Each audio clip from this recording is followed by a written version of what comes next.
Hi, it's Jen, reading another chapter of my book for people who don't like to read. Oh, money, where art thou? During an early morning walk in Hollywood with an old acquaintance, as middle-aged people do, my good friend and fellow comedian Chris told me if I wanted more money, I had to manifest it. I immediately became defensive, as I have not had great results with these Eastern-inspired traditions in the past. The amount of times I've tried and failed at meditation, my brain does not know how to lay still for 30 minutes. I usually just end up obsessing about why my mom still doesn't trust me to make the mashed potatoes at Thanksgiving, or why my ex-boyfriend preferred that I use my toes instead of my hands. When I expressed confusion in the achievement of success with this process, he suggested I try a "Please, universe, bring me money" type of pre-recorded guided meditation via YouTube. Look up a manifesting abundance video, were his exact words. I'm always game to try anything that will grant me more freedom from financial stress, so I was more than willing to put his advice to the test. Lying on my bed, trying not to think about the fact that there has not been someone on the other side of it in quite some time, I closed my eyes and positioned my body in what I thought was a proper transcend yourself type of way, which basically means I was just lying on my back, front body fully exposed to the universe, a position that feels way too vulnerable for my emotionally isolated mindset. My go-to slumber is usually more of a downward face plant, accompanied by my arms aggressively clutching the stuffed animal, won at a county fair by a boyfriend I had 8 years ago, that I sleep with every night. Not in a sad way like I miss the boyfriend, but more just that after this many years, I can't abandon this counterfeit pet now. His eyeballs may just be a cheap glass product, but they are still manufacturally assembled in his furry head at just the right length and width that I catch him staring at me at times in my most intimate and exposed positions. Like if shit went down, he would have my back. Am I just supposed to throw this faux pet down the trash chute? If it's not Bud, that's the faux carnival pet name. You get it. If it's not Bud that I'm clinging to, it's just any nearby piece of bedding or pillowcase, which I am starting to think may contribute to my rapidly increasing facial crevices. Plunging my face into a cheap count thread sheet on a nightly basis can't be good for the crow's feet. In the movies, when a woman wakes up from sleeping on her stomach, her head is always turned perfectly to the side, her hair is flowing, both eyes open in awe of the day ahead. My morning face tends to resemble more of a cartoon bird that slams full speed into a closed glass window and then slowly slides down it in an overly self-conscious shame and awkwardness. I've been rear-ended 3 times in my car, perverts, and have limited neck rotation, so my morning rise most often starts with more of a 3/4 slobbering face smashed into the bed, one eye plastered to the sheets, swollen shut, while the other opening just enough to glance toward my bedroom window to judge whether the sun has awoken, therefore indicating if I should consider following its aggressive lead. But back to manifesting that dough. I have so far done this 3 times with 3 different YouTube-based meditations, and according to these videos, wealth is apparently derived from a low vibe, slow elevator-esque melancholy music intertwined with the random loud chime sound and the occasional bell, which only makes me think of recess, and now I want a snack. I have struggled with financial security the majority of my adult life. Is monetary abundance directly related to self-worth? I've always wanted more money, but also possibly accepted a mild form of poverty as my comfort zone. Maybe it's from living in a very immigrant-filled city. Like, why do I deserve more than this person working 12 hours a day on less than minimum wage? When I was a kid playing at the park, I loved twirling myself in that white trash-inspired old dirty tire swing held up by metal chains at the park, twisting it counterclockwise as tight as I could and then letting go for it to release and send my young, fragile body hurling in its rapidly unwinding circles. On more than one occasion, I repeated this until I puked. Even at a young age, I reveled in the adrenaline-fused feeling of unsteadiness. As a young adult in my 20s, it was accepted to be on a budget. But entering middle age, having never risen above the financial bracket, starts to raise some questions.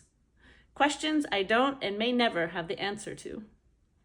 It leaves me at times almost as disillusioned as looking in the mirror. I swear I have a different face depending on mood, location, and lighting.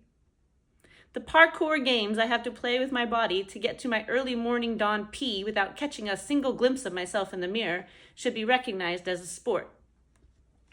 It's like a game of hide and seek between me and the unnecessary amount of mirrors a one-bedroom condo designer seems to think it requires. Why are we as a society so obsessed with constant physical reflection? Feeling my way around in the dark, eyes half closed so I can urinate without having to flip a light switch and possibly catch my hunched over, pillow-wrinkled, smashed-eye vision in the mirror.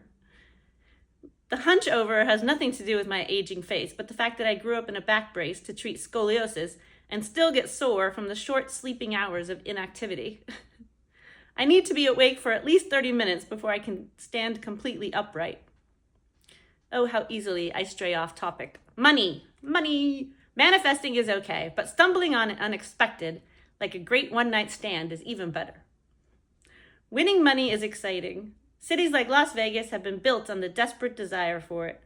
The vibrantly loud resonance of a slot machine, or if you're my mom, that surge of excitement may come from playing a high-stakes round of Casino Keno.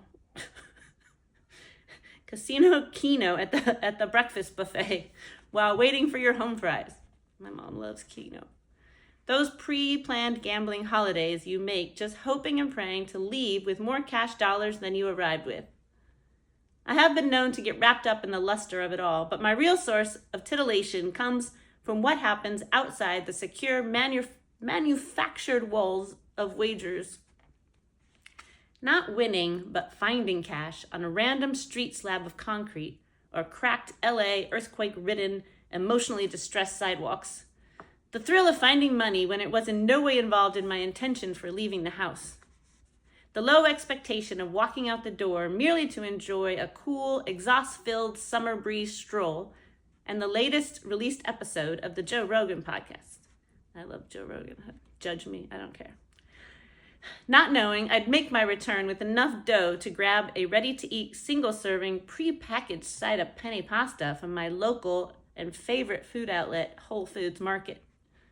The adrenaline rush that comes with that first notice of a lost, misplaced bill, combined with my shame of diving down, hands stretched out head first to the pavement, like an excited yogi jumping into a downward dog with no regard for proper technique. Abandoning bodily safety in fear someone else simultaneously spotting said cash bill may beat me to the grab. Quickly followed up by a post-indulgent shame of how desperate I just felt to acquire another's lost funds. Looking around, hoping no undetected stranger just witnessed the ferocity with which I had grabbed the stray bill. A shame in the moment so deep I would think I actually knew who dropped the bills, as if I'm grabbing them right out of their wallet. I am at first elated with my money find, but like most decisions in my life, immediately feel entitled pangs of guilt for keeping it. As soon as I pass a homeless person, I begin to hate myself if I don't defer my newfound riches onto them, as if I'm a terrible human being to keep this prize for myself. I spent years in Catholic school. I should give it to the less fortunate. But I am a responsible person and not going to use it for drugs. I promise to spend it wisely, is what I always tell myself, although it does nothing to subside my modern middle-aged white girl guilt. How dare I keep this for myself? I have been given enough. Which is true. I'm very lucky. I try and tell myself that if I pass a homeless person who looks at least 80% clean of inner body and mind, not outer, then I will gladly give it up. And I have. It's just those types of unhoused are harder to find these days in the San Fernando Valley. And why should I part with my jackpot for someone smoking cigarettes when I could use it to buy Wrap Snacks? If you haven't heard of Wrap Snacks, they are potato chips branded by, or just using the likeness of famous rappers. I only recently discovered this delicious branded chips. I highly recommend the barbecue flavor. Not only for the overly satisfying taste, but Snoop Dogg is the face of the bag. And who else better to add an even bigger smile to my face than the already delicious, crispy, tangy, salty potato goodness I'm about to indulge in. Sorry, Lay's. It's not just the fact that they have better visual marketing, but also Wrap Snacks are straight up, and unlike you, do not deceive me with half-filled bags of air. Without having to completely spell it out, they've got twice the girth as you. But back to money. I stray off topic so much. I recently found a $20 bill while taking a long walk on a very hot summer day. I often see a penny now and then, and am tempted to pick it up to satisfy the old lucky penny wives' tale. But $20? That's like finding a lost treasure. Unfortunately, I couldn't enjoy it for long. I think what haunted me most is the fact that the bill was crumpled up. If it was laid out straight, I wouldn't have thought twice, but only poor people crumple money into tiny pockets. So now I am benefiting from the loss of my peers. I've worked for rich people. Their money is crisp. Not even on a just came out of the ATM level, but more like it was hand-pressed next to their suits at the dry cleaners. The most I usually find is quarters, to which most would say, don't bother. You're 50. Are you really going to risk blowing out a knee for 25 cents? Yes. I live in Los Angeles, which requires that I, at all times, must have a coin purse filled with silver so I can park at a meter anywhere I desire to leave my car unattended without risk of getting a ticket. I'm not going to lie, I'd love to pick up those shiny dimes as well, but they are thinner, making it harder to do the quick, anonymous grab, which makes the initial commitment to hit pavement so much more risky.